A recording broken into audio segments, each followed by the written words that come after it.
Magandang tanghali po sa inyong lahat yan, mga kasamaan kong mga hunting-heroes dyan. Nandito po ako ngayon sa ipangatlong area. Kahapon kasi hindi ako naka-vlog kahapon kasi pupunta kami sa pangatlong area. Ito pang-apat na area ito. Yung kinukuha namin ngayon dito ay itong tinatawag natin mga mutya ng bigas, mutya ng prutas, at saka mutya ng limosito, mutya ng langgam, at lahat-lahat po itong makukuha natin dito pang paswerte at saka pang depensa sa mga tangan. Ito po ang aming nakukuha namin dito, itong mga klase na ito. Ayan, yan po ang nakukuha namin dito, mutya ng bigas, mutya ng limonsito, at saka mga mutya pong mga klase-klase, mutya ng apoy. Ayun po sa nakukuha namin yan.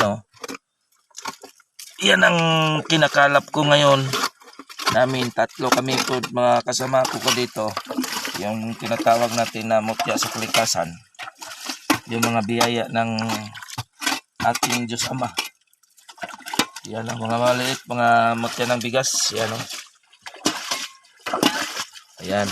Yan tinatawag natin na mga mutya ng bigas. Kasi kaya nga kakunti lang ating makukuha din. Ang hirap din kunin. Ayan inaano sa ilalim ng lupa. Sa mahirap kunin, hindi dito basta-basta kunin. Akala ko ito basta lang kunin. Ito lang para hindi ka makakuha nito kapag hindi ka na magsisikap. Kaya itong mga kabro, mga kasis, mga kagays, na itong mag-hunting tayo sa mga mutya, hindi ito basta-basta. Dahil itong hinahanap namin at saka kinukuha namin, hindi talaga basta-basta ito. Masabi ko hindi ito basta-basta dahil mayroong maliit, mayroong ding malalaki, kunti. Yan ang mahirap kunin.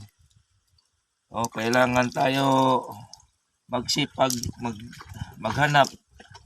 Kaya akala ko po itong mga mutya na ito madali lang kunin. Sobra pala kahirap. At saka marami pang bantay dito. Yung tinatawag namin na linta. Yung tinatawag natin linta sa Tagalog. Sa amin, alimatok. Pero hindi kami na basta-basta maanuhan ng alimatok. Siyempre, mga kasamahan natin yon. At hindi naman namin ginagalaw yung linta. Tinatawag namin alimatok. Hindi namin ginagalaw. Kaya hindi kami basta-basta ng linta. Tingnan mo yung paa ko nakababad sa tubig. Itong tubig na ito, itong ilog na ito, marami talagang linta.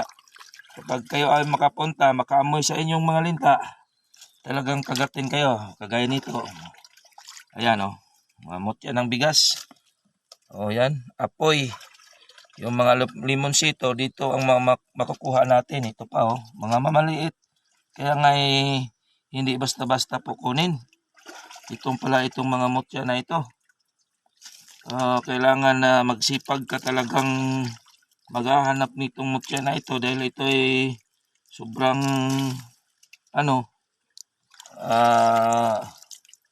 sobra kahirap dahil maliliit. Ayan hindi pa. Ayan ang liit kasi. Ayan, maliliit. Pero kahit makakuha kayo ng 3, 1, 2, lalo na yung mga maganda ditong palamihan, yan talaga maganda talaga ito sa pangnegosyo, panghanap buhay dahil kinukuha. Pwede din kainin. Yung kasamahan ko nga kumakain, ilang bato na ang nakuha na kain niya ngayon. Ito pala ang mga maganda talaga totoo ang mga mutya sa kalikasan. Mga depensa sa ating katawan, anong klaseng mga lalo na yung mga bad spirit, at saka yung mga tangan na tao, yung mga tao na walang nagawa sa buhay, maninira ng kapwa. Yan po ang ating mga pangdepensa. Maniwala kayo sa hindi, itong kinukuha namin, ito talaga ang magandang klase na gamit. Kahapon, hindi ako video dahil ay yung pinuntahan namin na ilog, sobra kasing masilan. At saka hindi pwede ka magbibideo doon. Yung kinukuha namin, yung mga buto ng langka. Kahapon, mga buto ng langka. Buto ng langka, mutya ng tinawag natin na sa amin lamigas, ay inyo langgam. Yun kinukuha namin kahapon. So hindi ako naka-vlog kasi mahirap din kunin yun. At saka yung mga bantay doon, mga matatapang, hindi pwede magagamit ka doon sa cellphone dahil masisira yung cellphone mo. Kaya nga hindi ako naka-video kahapon. Ngayon, naka-video ako ngayon dahil ay inaano sa kasamahan ko. Ito si kasamahan ko, Dodoy Misula. Ito po ang guide namin dito. Ito po ang talagang nakakaalam ditong mutya na ito. Kapag wala siya, hindi kami makapunta ng area. Sinasamahan kami, tutulungan kami na makakuha lang itong mga mutya na ito. Yan o, nakaano na ako. Kaya nga, mahirap pala kukunin. Hindi basta-basta ito kunin sa mga pagkatapos. Kasi siyempre, mga kasama natin humihingi, pero hindi ito pwede basta-basta lang hingiin dahil ito ay mga plano ito, paghirapan mo pa. At saka magastos talaga dahil ito malayo ito sa highway. Ipakita mo. Ito, yan. Mga sa bundok ito eh.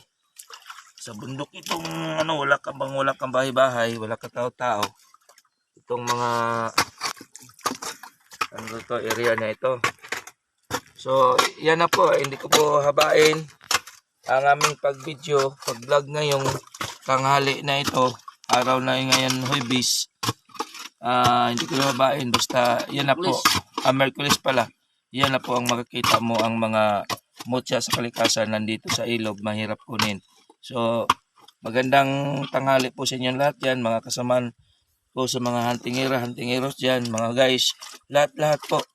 At saka wag ninyo po kalimutan yung pag-share sa aking Facebook at saka YouTube. I-share po ninyo po para makita po sa iba. Para hindi sila makasabi na ito ay piki. Itong mga mutya nating kinukuha. So magandang tanghali po sa inyong lahat. Si Dato Tila po o Dato Lanao. Nandito po sa area. Bye-bye po.